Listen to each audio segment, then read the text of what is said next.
पूरी पंजाब आदर्श रमना क्लब के मंच पर पहुंच रहे हैं। हमारे सभा के कार्यकर्ताओं से अनुरोध है, एक बार जोरदार तालियों से मैं स्वागत किया जाए और उनके साथ में अपने विकास मेहरा हल्का मैन के संघर्षशील कर्मठ ईमान जी का अपने पूरे हल्के की तरफ से अभिनंदन करते हैं। और की पावन भूमि साथ में विकास मेहरा हल्का मैन के आम आदमी पार्टी कार्यकर्ता हार्दिक अभिनंदन करते हैं।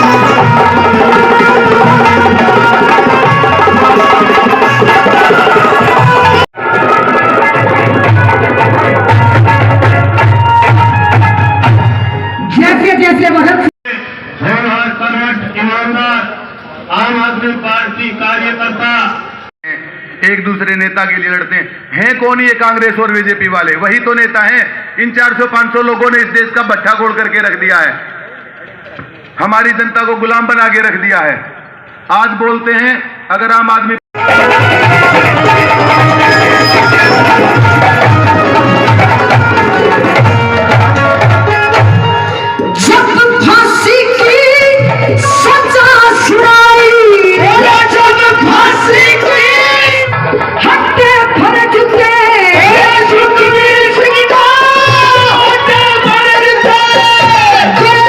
नहीं, देखिए जैसे पंजाब में तूफ़ान आया था आम आदमी पार्टी का, उससे बढ़कर के हरियाणा में तूफ़ान आएगा।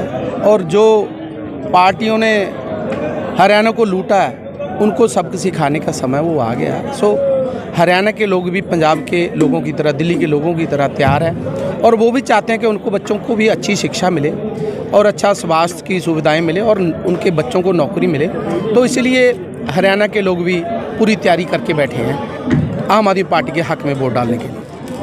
आप भरोसा रखिए अरविंद केजरीवाल जी, वो जो ऐसे हमारे लोग हों जो मेहनत कर रहे हैं उनको ही टिकटें मिलेंगी, क्योंकि घर बैठे कुछ नहीं होगा। जो रियलिटी में ग्राउंड में है उनको ही आगे लाया जाएगा। और हमारा मतलब एमएलए बन के घर में ऐशो इशरत लेना नहीं है, हमारा मतलब है एमएलए बन के लोगों के काम करवाना और लोगों के दुख सुख में खड़ना और क्या कहाँ पे क्या होने वाला वो सारा देखना। हमारे पंजाब में एमएलए कभी टिक्के नहीं बैठते, दिल्ली के एमएलए कभी टिक्के नहीं, तो हरियाणा में जब बनेंगे तो कोई टिक्के नहीं बैठेगा, लोगों के काम करेंगे। हरियाणा की सरकार है जो वो चाहती नहीं किसान को कोई लाभ हो।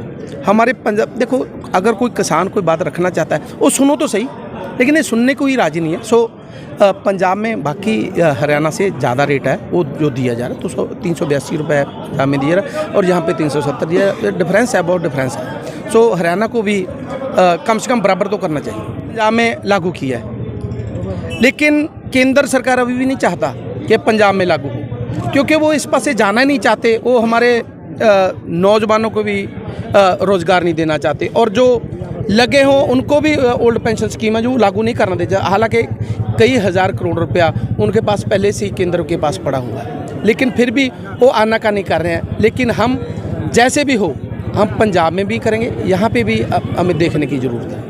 ने देखा कि मेयर किस तरीके से 3 महीने की मशक्क़त के बाद इन्होंने बनने दिया और अब जब मेयर बन गई है तो स्टैंडिंग कमेटी के चुनाव में झगड़ा कर रहे हैं। तो बीजेपी जो है, अगर लोग ये कहते हैं कि बीजेपी गुंडों की पार्टी है, गुंडागर्दी करती है, तो गलत थोड़ी कहते हैं। सदन के अंदर एक महिला मेयर के साथ जिस तरीके से मारपीट करने की कोशिश, उन पर हमला किया, जिस तरीके से महिला पार्षदों को घसीटा गया, खींचा गया पुरुष पार्षदों के द्वारा, वो अपने आप में दिखाता है कि बीजेपी अब सिर्फ गुंडागर्दी करने के लिए रह गई है। अगर सत्ता चलानी है, अगर लोगों की सेवा करनी है, तो उसके लिए अब लोग आम आदमी पार्टी को चुन रहे हैं। इनकी सीबीआई से, इनकी ईडी से, इनकी पुलिस से डरते होंगे ये लोग, ये कमज़ोर दिल के होंगे, कांग्रेस वाले डरते होंगे।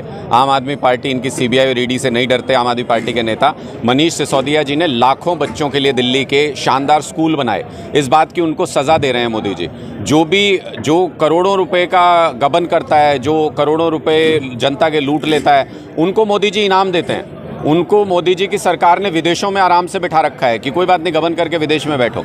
और जो जनता की सेवा करता है, जो बच्चों के लिए स्कूल बनाता है, उसको जेल भेज रहे हैं। यानी मोदी जी चाहते ही नहीं कि देश विकसित हो। मोदी जी जो अच्छे काम देश के लिए करें उन सबको जेल में डालना चाहते हैं। लेकिन हम इनकी जेल की सलाखों से डरते नहीं हैं। शहीद भगत सिंह अगर जेल से डरते तो फिर देश आज़ाद नहीं होता।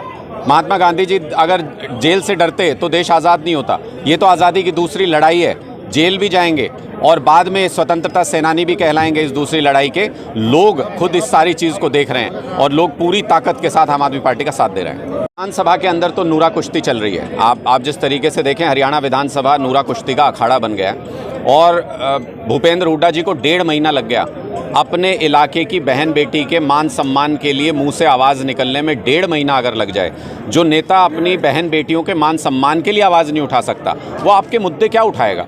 वो आप लोगों के मुद्दों के ऊपर क्या राजनीति करेंगे, क्या संघर्ष करेंगे? तो मुझे लगता है कि इनकी नूरा कुश्ती खत्म होने का समय आ गया।